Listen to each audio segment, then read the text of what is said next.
Olá, seja bem-vindo ao canal Vinhos de Bicicleta, eu sou o sommelier Rodrigo Ferraz e hoje eu vou te contar em 6 passos como se faz um vinho. E olha só, antes de a gente começar o conteúdo de hoje, já deixa seu like aí, para você que está chegando agora no canal e ainda não é inscrito, se inscreve porque aqui tem conteúdo muito bacana para você curtir. Toda quarta-feira tem episódio novo. Esse conteúdo aqui é muito bacana, principalmente para a galera que já está aqui faz tempo no canal e fala, pô, beleza, a gente já falou sobre regiões, a gente já falou sobre estilos diferentes de vinho, sobre harmonização, mas e aí? Como que a uvinha se transforma nisso daqui que está na nossa taça? Hoje eu vou te ensinar, mas de um jeito muito prático, tá? Muito didático, para que você assimile a informação de um jeito mais fácil mesmo, sabe? Que você carregue isso para a tua vida, aí depois quando você for visitar uma vinícola aí, nas suas férias e tal, você vai olhar e falar, pô, beleza, ó, já aprendi isso daí, já sei exatamente o que o enólogo está fazendo ali naquele tanque. Vamos lá, hein? Então, é o seguinte, começo de conversa. Para você transformar uma uva em vinho, não é necessário assim, né? Se você quiser fazer aí no fundo de quintal aí tal, na sua garagem, você vai conseguir fazer. Essa é a boa notícia. Esse processo, ele exige pouca intervenção humana, né? Então, beleza.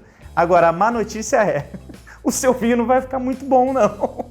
Porque é lógico que hoje em dia existem tecnologias, processos, novos métodos que as vinícolas foram desenvolvendo para cada vez mais ter vinhos de maior qualidade e colocar ali o caráter da vinícola, né? Ou a assinatura do enólogo, né? Para que aquele vinho tenha, de fato, uma personalidade, para que ele tenha uma razão de existir e para que a gente consiga diferenciar aí cada vinho, né? Um do outro. Então isso é o que é legal ficar claro na tua mente.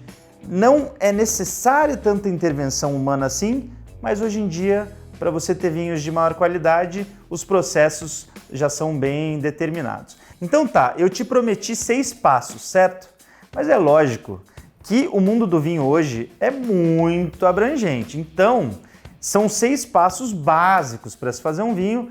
É lógico que vai ter variação, é lógico que tem vinícola que vai seguir um passo aqui, tem outra que não vai, tem outra que vai incrementar um pouco o processo de alguma forma, colocar um tipo de fermentação que eu não vou citar aqui, mas em linhas gerais, para ficar claro aí na tua cabeça que essa é a ideia com esse episódio, eu vou te dar esses 6 passos que são o beabá do vinho, para que a uva saia do vinhedo e se torne um vinho na sua taça. Então o passo 1, que é o cultivo do vinhedo. É lógico, né? Para se fazer vinho você tem que ter um vinhedo. As vinícolas maiores, para esse processo, inclusive, têm a ajuda de agrônomos, né? Então, vinícolas menores também, na maioria das vezes, vai ter um agrônomo consultor, pelo menos, para cuidar ali da saúde daquele vinhedo. E é óbvio que o período de maturação dos frutos é o principal período durante essa fase de cultivo aqui. É até legal já deixar isso na sua mente aí, que é o seguinte, a videira, ela tem estágios durante um processo anual para cultivo dos frutos. Então, tem aquela história, pô, eu vi lá na França uma vez que estava nevando no vinhedo, isso aí não interfere ali, né, na qualidade dos frutos. Na verdade, geralmente no período do inverno, até nisso tem exceção, tá, no mundo do vinho, mas geralmente no período do inverno a videira está adormecida e ela está sem fruto nenhum. Então não tem problema nenhum nevar, ter excesso de chuva, que não vai causar nenhum tipo de problema muito sério depois para o vinho que vai ser produzido. Agora, no período de maturação, aí sim, isso pode ser um problemão. Então, os enólogos, os agrônomos, né, todo mundo que está envolvido ali nessa parte do cultivo dos frutos, precisa ficar de olho em condições climatológicas, em excesso de chuva e tal, porque o período de maturação da uva aí sim vai ser um período extremamente importante. Lembrando que a gente sempre fala aqui no canal, para uma uva vinífera amadurecer bem, ela precisa de amplitude térmica e pouca chuva. Então, secas são muito bem-vindas durante o período de maturação dos frutos, porque a uva tem pavor de água. Água em excesso traz fungo, pode diluir os nutrientes dos frutos, então períodos de secas são bons enquanto a uva está amadurecendo. No mundo todo, na grande maioria das vezes, esse período de maturação ocorre no verão e quando a gente pega a Europa, principalmente, o verão lá, na maioria dos países que são grandes produtores de vinho, é um verão também bem seco. Então isso para a produção de vinho é excelente. Aqui no Brasil, a gente já teve anos que foram mais secos no verão, principalmente lá no sul, que aí os produtores deram um salto de alegria, porque teve falta de chuva, então eles puderam amadurecer ali os frutos como ninguém. E também tem outro fator que é muito importante, que é a amplitude térmica. Então, noites frias, para que o fruto preserve sua acidez, dias quentes e ensolarados, para que aquele fruto consiga gerar os taninos e os açúcares, tá bom? Então esse é o passo 1. Agora vamos para o passo 2, a colheita. Essa é uma das decisões mais importantes das vinícolas, que é o período da colheita. Por que é tão importante? Porque se você errar ali, depois vai ser difícil você consertar na vinificação. Lembra que eu falei, uva gosta de período de seca? Então vai que o enólogo ali, ou o agrônomo erram e deixam para colher a uva 2 dias depois. E aí cai uma chuva terrível e aí acaba danificando, prejudicando a qualidade daquele fruto. Depois vai ser difícil para corrigir na adega esse fruto aí na hora de vinificar, tá? Então é o seguinte, cada variedade, cada estilo de fruto diferente tem um período diferente de colheita, né? E o legal é você colher a uva e já levar para vinificar. Porque nesse processo, inclusive, por isso que muitas vinícolas em regiões muito quentes, eles optam por fazer essa colheita de madrugada, né? Porque não tem aquele sol escaldante, que além de ser bom para os funcionários que estão ali fazendo a colheita, também é bom para o fruto. Porque imagina só, aquele sol escaldante pode começar a fermentar aquela uva enquanto ela está sendo colhida. Isso não é nada legal. Então por isso que algumas vinícolas fazem essa colheita noturna, colheita na madrugada. Então isso é legal também você ter aí na sua mente. Colheu a uva, leva para vinificação, beleza? E antes de a gente seguir em frente com o passo 3, é legal também você saber que existem 2 possibilidades de colheita. Uma delas é manual, ou seja, vai ser mais lento, mais oneroso, mas você vai ter mais controle ali do que você está colhendo. E tem também a colheita mecanizada, feita com um trator mesmo. Ela é mais rápida, ela é mais barata, só que tem um controle um pouco menor daquilo que está sendo colhido. Então agora a gente vai para o passo 3, triagem dos bagos e o desengace. É aqui que começa de fato a vinificação, tá? Porque até agora a gente estava falando lá da uva, no vinhedo. Então aqui no passo 3 ela começa a ser processada, vamos dizer assim, para se tornar um vinho. O que é essa triagem dos bagos? Normalmente, quando as uvas chegam, né, os bagos, os cachos chegam lá do vinhedo, chegam na adega para serem vinificados, eles vão primeiro ser colocados numa esteira. E essa esteira, o pessoal vai ficar um de cada lado ali, às vezes 2, 3, 4 pessoas, né? Depende muito da vinícola, selecionando só aquilo que interessa para vinificar. Ou seja, o que pode ter ali que não é desejável para vinificação?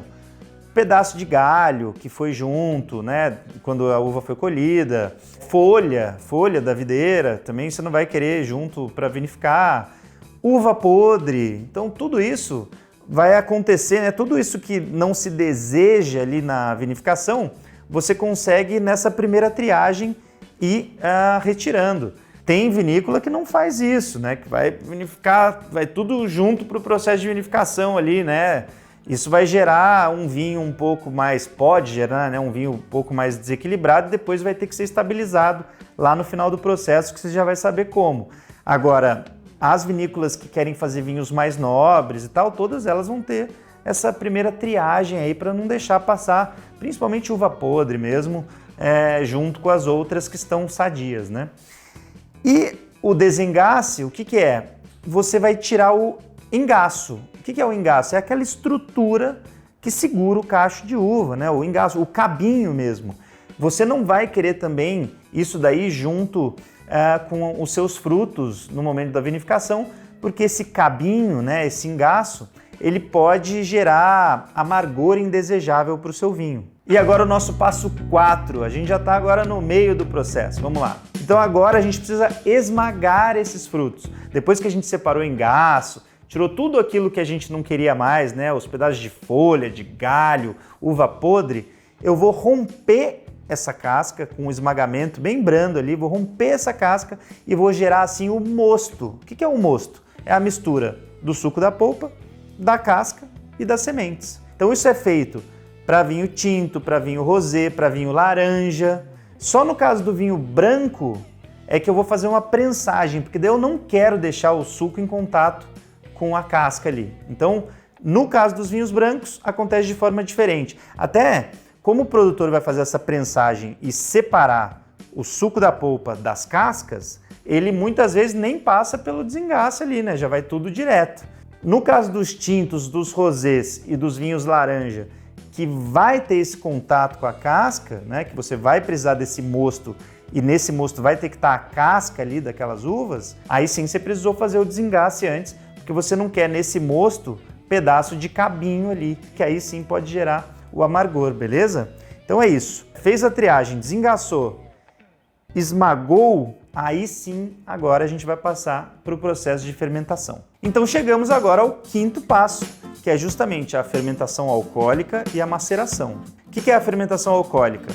Depois que a gente fez todos os processos que eu disse antes e rompeu ali a casca do fruto, então você tem ali o mosto formado, né? Aí sim as leveduras vão começar a trabalhar. Essas leveduras, elas vão comer os açúcares que estavam ali presentes no suco da polpa e vão transformar esses açúcares em álcool. É aí que se faz a fermentação alcoólica, é daí que é gerado o álcool do vinho.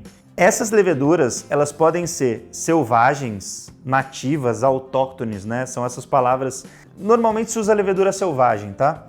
Quando o produtor não quer fazer uma seleção de levedura. Ele pega, porque a levedura tá aqui no ar, né? A levedura tem em todos os lugares. Pensa no tanto de levedura que se tem no ambiente de uma adega, de uma vinícola. Quando o produtor quer fazer uma fermentação alcoólica espontânea, usando leveduras selvagens, ele vai romper a casca e deixar as leveduras ali do ambiente dele mesmo trabalhando. Agora, a maioria das vinícolas não faz fermentação espontânea. Eles fazem uma fermentação induzida com seleção de levedura, levedura em saquinho que você coloca durante esse processo de fermentação alcoólica.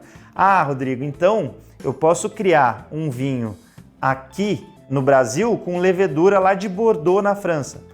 Pode e acontece, e é comum, porque pensa bem, para você ter uma fermentação mais constante, uma fermentação onde você tenha mais controle, você vai precisar de uma levedura que já foi pré-selecionada, né? Uma levedura que já foi utilizada em diversos tipos de vinificação ao longo do tempo, ao redor do mundo.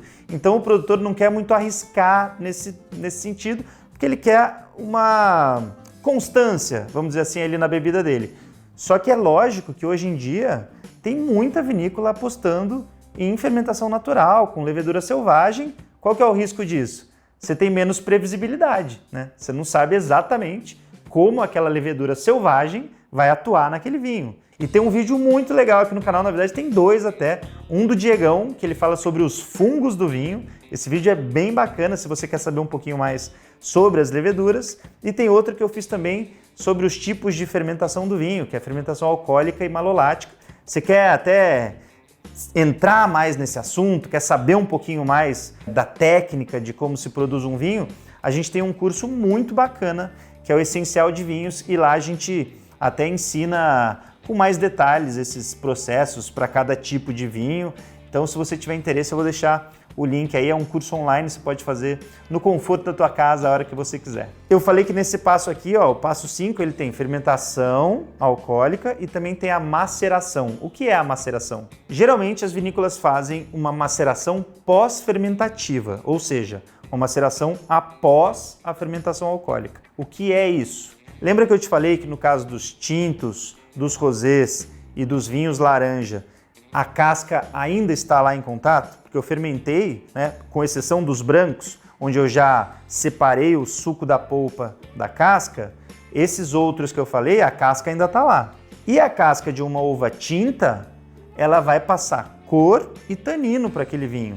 A casca da uva branca também vai passar cor. E aí que você vai gerar o tal do vinho laranja, né? Porque o vinho branco, ele não passa pelo processo de maceração, ou seja, você não deixa o suco da polpa em contato com a casca. Em todos esses outros que eu falei, você tem a maceração. Então agora a gente vai para o último passo, que é o acabamento do vinho, né? O que o produtor precisa fazer para deixar ele bonito desse jeito, para chegar na tua taça. Até agora, né, esse vinho que já fermentou, que já passou pelo processo de maceração aí, ele tá bruto ali. Vão ter algumas partículas sólidas no vinho. Alguns produtores optam por deixar essas partículas sólidas ali e engarrafar dessa forma, mas a maioria das vinícolas opta por filtrar o vinho, tirar essas partículas sólidas, deixar ele mais límpido na sua taça, menos turvo. Tem também o processo de clarificação, muito feito nos vinhos brancos, mas também em vinhos tintos. Então é nesse processo de clarificação que a gente levanta a questão até de vinho vegano, né? Porque eu falo, pô, todo vinho é vegano? Não, nem todo vinho é vegano. A maioria das vinícolas, quando vai fazer o processo de clarificação, usa clara de ovo. Então você tem aí um produto de origem animal sendo usado para clarificar, deixar o vinho menos turvo. E imagina o tanto de clara de ovo para você conseguir clarificar um tonel gigantesco de vinho. Então tem essa questão sim. E aí o vinho também precisa ser estabilizado, né? E aí são processos químicos e físicos, também não vou entrar em detalhes aqui, mas para ficar claro na tua cabeça, processos químicos e físicos que não vão deixar o vinho ficar turvo depois de ser engarrafado, que não vão deixar o vinho passar por uma nova fermentação depois que for engarrafado, que vai evitar que o vinho gere os cristais de ácido tartárico. Muita gente acha que isso é defeito no vinho, não é, tá? O cristalzinho, vocês já viram um cristalzinho que às vezes você encontra principalmente na rolha do vinho quando você acabou de abrir? Aquilo ali é ácido tartárico, é natural, né? Isso aí vem do processo de vinificação, é absolutamente natural, não vai te fazer mal, mas quando o vinho é estabilizado, o produtor está querendo evitar que se formem esses ácidos tartáricos, esses cristais de ácido tartárico na tua garrafa depois, na tua rolha. Então é por isso que existe a estabilização. Depois dessa estabilização, o vinho vai amadurecer. Aí você já sabe, isso aí você já deve estar craque, né? Barrica de carvalho, que aí o produtor pode escolher barrica de carvalho americano, barrica de carvalho francês, barrica de carvalho croata, pode ser tonel de aço inox, pode ser um amadurecimento feito só em garrafa. O que o produtor está querendo com esse amadurecimento? Se ele usar barrica, ele vai passar a influência de aroma, de sabor da barrica para o vinho, e a microoxigenação da barrica vai ajudar a aveludar aqueles taninos daquele vinho. Se for só no aço inox, né, no tonel de aço inox, o produtor não quer nenhuma interferência externa. O produtor, nesse caso, só está querendo que aquela bebida fique um pouco mais domada, usando um termo mais prático aí, que fique um vinho um pouco mais equilibrado antes dele engarrafar e soltar no mercado. Se o produtor quer amadurecer, ele engarrafa na vinícola, aí ele está querendo adquirir os aromas terciários da maturação daquele vinho, né? Aromas terciários que são gerados a partir do envelhecimento daquele vinho. Porque lembrando, se você engarrafou o vinho e colocou ali uma rolha de cortiça, tem troca gasosa ali, né? A rolha de cortiça ela não vai vedar 100% do teu vinho, ela vai possibilitar uma microoxigenação, e essa microoxigenação que acontece através da rolha de cortiça vai gerar também aromas terciários, novos tipos de aroma para o teu vinho, beleza? E aí a gente encerra, é aí que esse vinho agora pode ser desarrolhado e ser servido na tua taça, aí na tua mesa. Espero que tenha ficado claro. Agora você já sabe, tintim por tintim, o que acontece desde a uva lá no vinhedo até esse vinho ficar bonitão aqui e chegar na tua taça dessa maneira.